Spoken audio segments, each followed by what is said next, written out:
Hello friends, I have finally received a copy of A Taste of Gold and Iron by Alexander Rowland, and I couldn't be more excited. I have wanted to read this book since Alexander first started posting about it, and I'm so excited to read it. I'm thinking I'm going to do a reading vlog with you guys. We're going to see how that works out. So come along for the ride.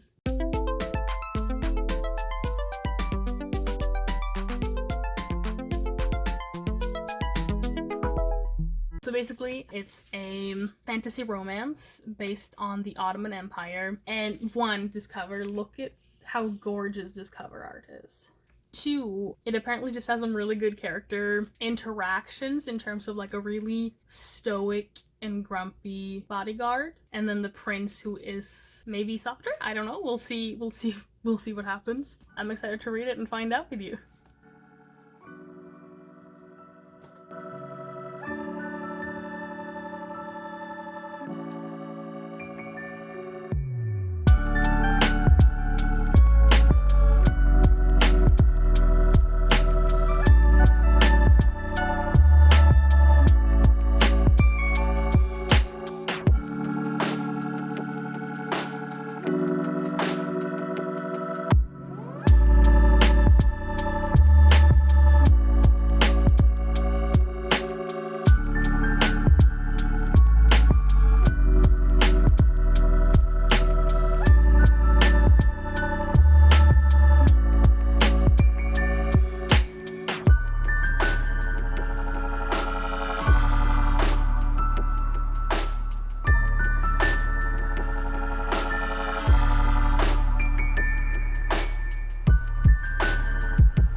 So I'm 143 pages in out of 500, or 499, and this is so much fun. I have basically read it all day. I love the dynamic between the two main characters, Cadeau and Evemere. It's so fun. Cadeau is the prince. He has really bad anxiety, and I can relate. Probably like one of the best descriptions I've ever read of anxiety in a book ever. Like, a lot of the times, authors, when they write anxiety, will write it as sort of unfounded worry and just have, like, the physical descriptions, the way you feel anxiety and then the way you feel panic attacks. But Rowland is really going about it in a slightly different way in terms of giving Cadeau real things to worry about and then just having him constantly question and second-guess himself and his own opinions. And I feel that. I feel that so hard. There is this place where he's wondering if he has done something wrong. Does this other person hate me? Did I mess up? Did I ruin everything? And then he's running himself into these circles, and I do the exact same thing. So it was I feel seen.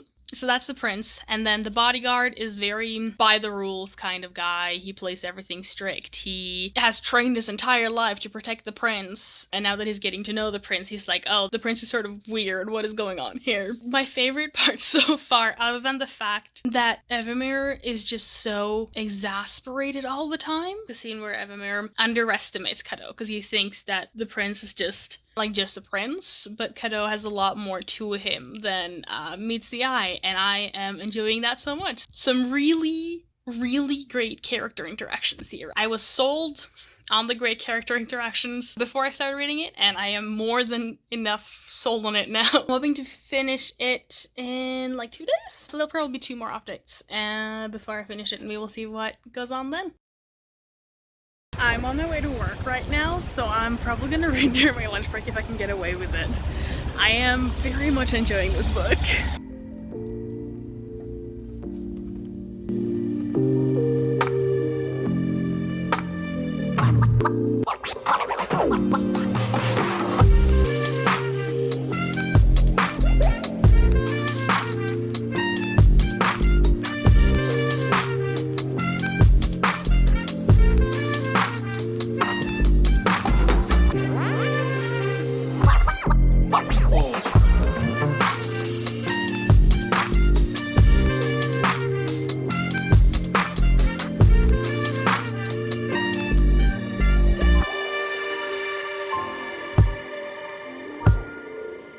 They're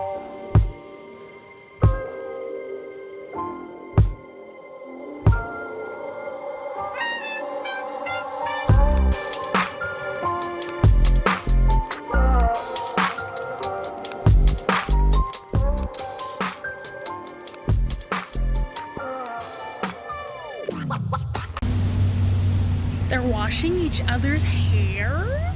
Hello? What is this kind of intimacy? I am obsessed. Hello, friends. I missed my bus and I have to wait 30 minutes for the next one, so I'm just gonna sit here and read for a while.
I realize I haven't really been updating you guys about what this book is about, so I'm gonna make myself lunch for today and we're gonna talk about the book. At the beginning of the book there is an incident where Kado sort of, in like a vague sense, causes the death of two other characters, but also not really. It's not really his fault, but he just like sort of takes the blame for it. So at the beginning, two guards are dead and the bodyguard really hates the prince for this because the bodyguard was really close with the two guards who died. And so we start out with sort of like a enemies kind of energy where Evemir really like thinks Kadu is sort of the worst and Kadu is like, oh, this guy hates me, so like, okay, that's where we begin. And then there turns out that there's some kind of like plot, basically the empire that they're part of. Their main thing is like gold. They have a really good reputation for being like financially stable. So people will know that when they use a rustic coin, it will always be worth what they say it's worth. So basically we have a kingdom whose main export is their financial security. Then they find counterfeit gold, and because the empire's reputation sort of relies on the value of the gold, that is a bad thing. Kado has to begin investigating this counterfeit. The main plot is that there's a counterfeit thing happening and then things slowly start to unravel. There is an attempt on Kado's life. There is tension between Kado and Evemir, which is great. At one point they're investigating, and in order to avoid suspicion, they have to make out. Oh my god. At one point there is only one bed, and then Kado gets kidnapped. They both get kidnapped, actually, I apologize. So it's an entire thing. Very political intrigue, very who can we really trust kind of thing. But Kado knows that he can trust Evemir. He's like, oh no, I can trust this guy. There is no way that my bodyguard would betray me, even if he hates me. And it's like this certainty that they have of each other. It is fantastic. I love this book so far. It's not imperfect. Like, I'll read it and I'll be like, oh, okay, that could probably be edited, or that could probably, like, that doesn't fully work. Like, I understand what was happening, but it doesn't fully work. But I'm still just, like, obsessed with it. I cannot stop thinking about it. It is so good. It is so good. And it has, like, such casual queerness in it, too. There's just, like, a third pronoun option, which is not they, them. It is just, like, a third non-binary pronoun option. There is, like, a literal third gender that is just included. At some point the characters are talking about, like, they're sort of teasing the bodyguard, where they're like, oh, you're so strict and restrained, are you even like into being attracted to people, like, is that something you are? And one of the characters is like, yeah, no, like, I'm attracted to everyone, like men, women, and the third option that I don't remember, like I'm attracted to these 3 genders, and then one of the characters is like, oh, I'm attracted to none of these gender, and then they're sort of like badgering Evamere to like sort of define his sexuality, and he just refuses to, which is also interesting. And it's just like the casual queerness, the amount of queer characters, the depth of the characters. So excited about reading this book. Alex Rowland has done a fantastic job so far, and I can't wait to like continue. Okay, that's it. Bye.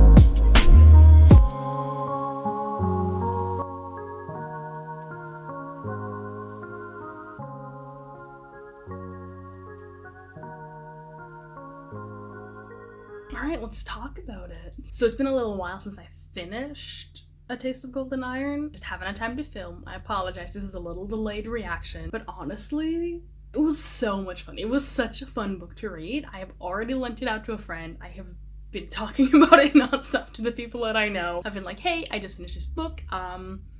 You have to read it now, and I'm hoping they enjoy it. We'll see. But all in all, it was just such a fun read. It was more romancy than I expected it to be. I expected like the political plot to be the actual plot and the romance to be more of a subplot, but it was the other way around.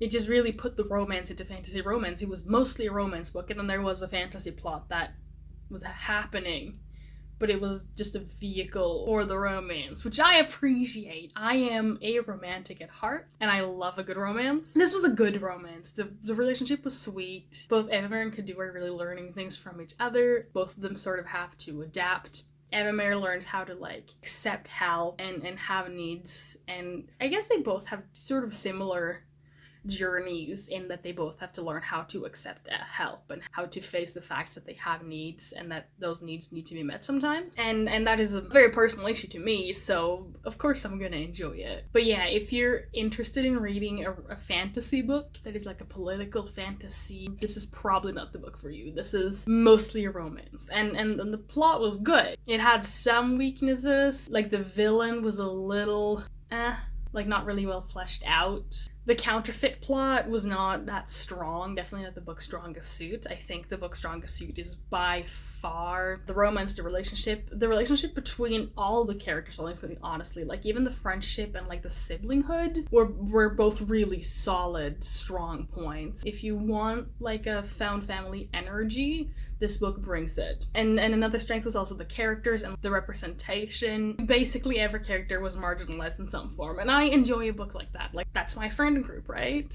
The world of queerness that Alex Rowland put in here was beautiful. Like how there was just like a non-binary gender option. Sexuality really wasn't that big of a deal. Like Kadu's sister just like knew about how he like met. Like there was no question about it. At one point she's like sort of trying to find him a suitor, and she's just like, oh yeah, here's a guy. Without question. It's very much like, oh yeah, people are queer and just like a part of the world, which I adore. I know it's like a give and take. Sometimes I really enjoy reading books that deal with like real life issues of like, I experience homophobia, so I want to read about people experiencing homophobia because I can recognize myself in it. But at the same time, I love a good fantasy that doesn't have homophobia and queerphobia and transphobia. Like an immersive fantasy book that just shows that there are zero issues with being queer, because God, wouldn't that be nice? The writing was really good, very immersive. I didn't really notice anything spectacular about the writing, but it was like kept me engaged, kept me in the world. There were a couple points where I thought it could have maybe used another cycle through editing. Rowland tried a couple of things that, in my opinion, didn't fully work, where they were sort of trying to do like constant callbacks to like the first thoughts that Evamere had when he first met Kadu, and it was maybe like a little overdone, and it could have been written better. But I feel like with this book, it was just, like, I keep thinking about it and I'm like, oh, here are these flaws. Like, the plot is a little weak, the villain is a little weak, sometimes the writing is a little weak. But then there are the strengths of, like, the characters, the relationships, the queerness, the world that is, like, beautiful. And the strengths just really much make up for the weaknesses, which is why I gave this a 5-star, because it was so much fun to be immersed in, so much fun to read. And I think about it a lot. I don't think it's, like, a new favorite, but it's like so strong in the things that it does in being a fun fantasy romance. All the pining. Okay, this spoilers. I'm assuming if you're watching this, you know that there will be spoilers, as I have told many spoilers, but like major spoiler here. And like the final major conflict of the book, Kadu and Evamere have to get married to avoid danger, basically. Like, Kadu's like, oh, Evamere, you're in danger, let's get married, this will get you out of danger. We love a fake marriage. I am curious about the fact that the in-world form of marriage is just two people sort of promising each other to each other, and then like no third person, no witness, nothing, just like these two people being like, yeah, I'm gonna marry you, and then they're married, which was interesting, and it worked really well for the world. But I'm like, I have questions about it, because I feel like people could just do that and then never talk about it again, and then no one would know that you were married and you sort of wouldn't be married. I don't know, it might be like a religious thing that I just didn't catch on to. But yeah, so they have to get fake married, and then there's a lot of angst because if they are married, then Kadu cannot marry again. That will mess things up for the kingdom, or like the empire, because he could be married off as like a political piece. His sister might get mad at him, and since he married like his bodyguard, that might cause trouble and drama within like the kingdom. So there's all these like, they're fake married and now they're out of danger, and then they can't consummate their marriage because etc, etc, etc. But both of them obviously want to, and there's a lot of back and forth and a lot of like miscommunication, where there are not miscommunication, they're just like not communicating, lack of communication, which is this entire book, is just both of them learning how to communicate, basically. End thoughts. Fun. I enjoyed it. I might knock it down to a 4.5 because the more I think about it, the more I'm like, oh, these are flaws. Daska. Hi, sweetheart. Yeah, if you want a fun fantasy romance, this is definitely one to go for. Oh, you want up? Okay, baby. You're not gonna enjoy this though. Ho ho ho. How's that?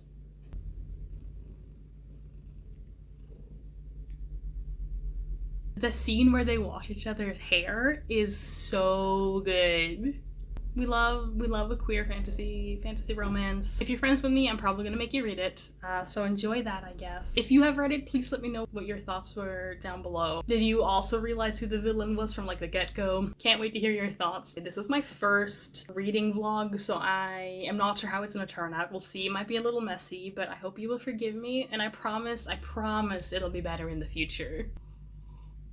Thank you for watching, and thank you for hanging out with me, and I will see you around, I'm sure. Bye!